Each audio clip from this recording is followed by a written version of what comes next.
Hi, welcome back. Now we'll try to discuss the obscuring data, which is another part of your protecting your secrets. So, in obscuring data, the first comes the data masking. So, data masking technology secures data by replacing sensitive information with a non sensitive version. So the non-sensitive version looks and acts like the original. So this means that a business process can use non-sensitive data and there is no need to change the supporting application or data storage facilities. So in the most common use case, masking limits the propagation of sensitive data within IT systems by distributing uh, the surrogate data sets for testing and analysis. So information can be dynamically masked if the system or application determines that a user request for sensitive information is risky. So then what is data mask? What are the data masking techniques are there? So, to talk about the different data masking techniques, let us see that data masking can replace sensitive data in non production environments to protect the underlying information. So, there are several data masking techniques that can ensure that data remains meaningful but changed enough to protect it. So, substitution replaces the data with the authentic, looking values to apply anonymity to the data records. Another one is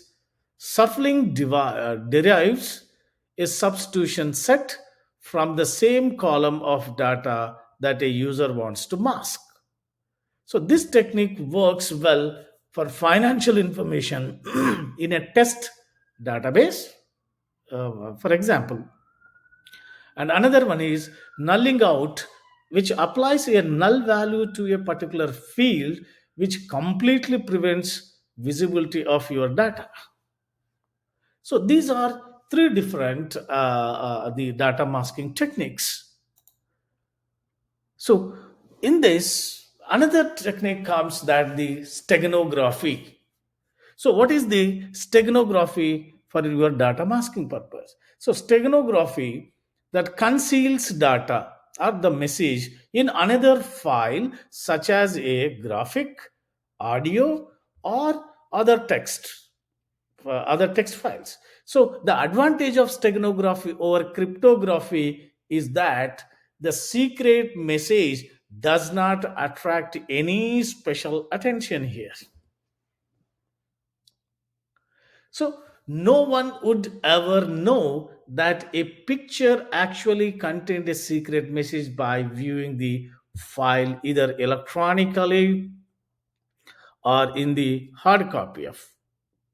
So there are several components involved in hiding the data. So first, there is the embedded data, which is the secret message.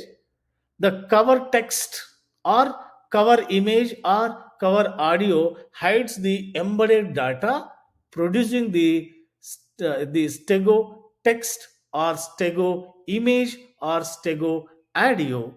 So a stego key controls the hiding process.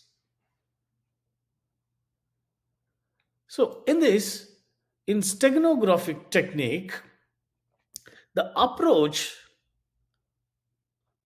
used to embed data in a cover image is usually least significant bits are used. So this method uses bits of each pixel in the image. So a pixel is the basic unit of programmable color in a computer image or computer graphics. So the specific color of pixel uh, is a blend of three colors like red, green, and your blue, that RGB colors. So 3 bytes of data specify a pixel's color, that is 1 byte for each color, right? So 8 bits make up a byte. So a 24-bit color system uses all 3 bytes for your RGB. So least significant bits uses a bit of each of the red, green, and blue color components. So each pixel can store 3 bits, right? So in this figure, if you see here, the 3 pixel of your 24-bit color here, for your red, green, and blue. So this figure shows 3 pixels of your 24-bit color image here, and one of the letters in this secret message. So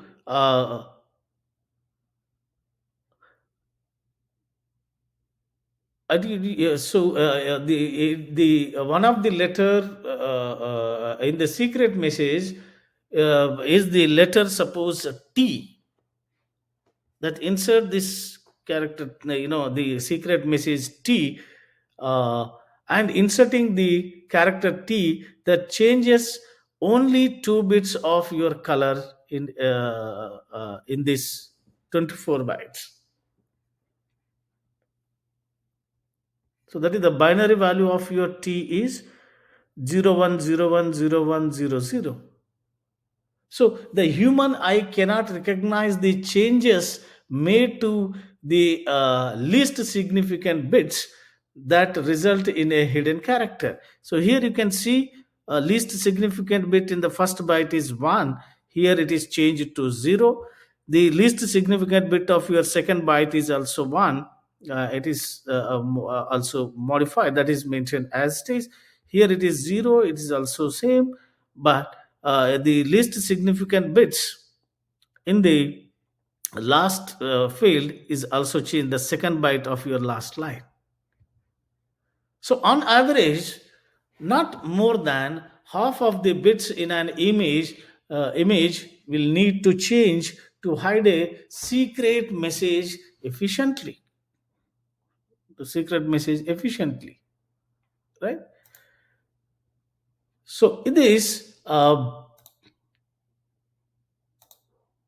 next technique is the obscuring data with your social engineering. So obscuring data with your social engineering, uh, now, as we know that any adults, they try to connect to this social media. So let me just,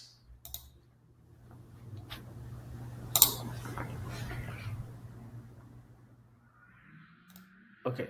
So in this social steganography, the social steganography hides information in plain sight by creating a message that can be read a certain way by some to get the message. So others who view it in a normal way will not see the message. So teens on social media use this tactic to communicate with their closest friends while keeping others, like their parents, unaware of what the message actually means. For example, the phrase saying that going to the movie or might mean that going to the beach. So individuals in the countries that censor media also uses the social steganography to get their messages out by misspelling words and purpose or making the obscure references. So in fact, they communicate to different audience simultaneously. And another uh, the steganography for obscuring data is detection. So, the stegananalysis is the discovery that a hidden information exists. So, the goal of stegananalysis is to discover the hidden information. So, the patterns in the stego image creates suspicion. For example, a disk may have unsecured areas that hide information. So analysis, the disk analysis utilities can report on hidden information in unused clusters of storage devices. So filters can capture data packets that contain hidden information in packet headers. So both of these methods are using steganographic signatures. So, by comparing an original image with this Tego image, an analyst may pick up some repetitive pattern values. And in obscuring data, the data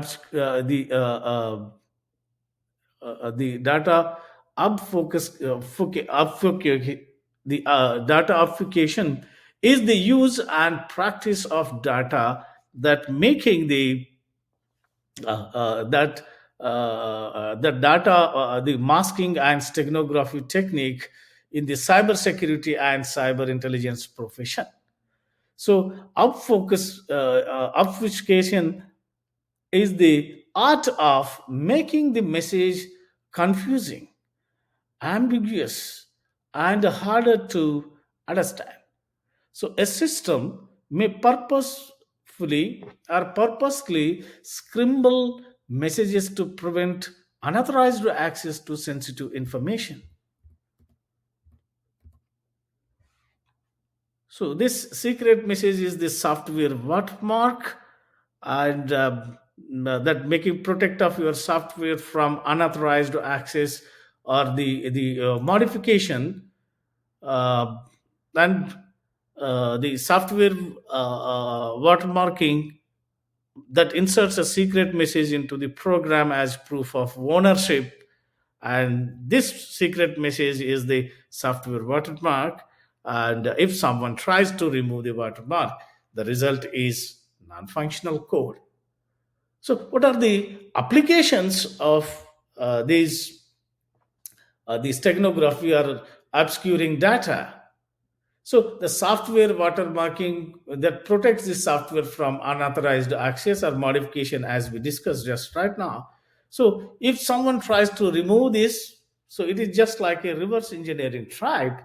So software obfuscation that translates a software into a version equivalent to the original, but one that is harder for attackers to analyze it.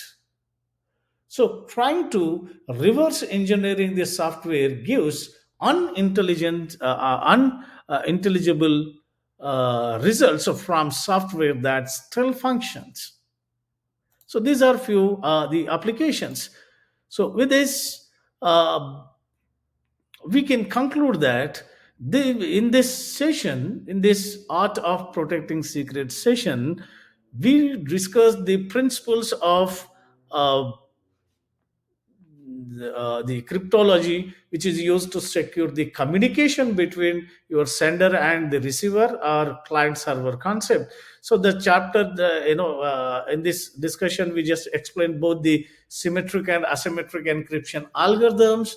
We compared these two algorithms in terms of the computation and provided some of the examples of their use.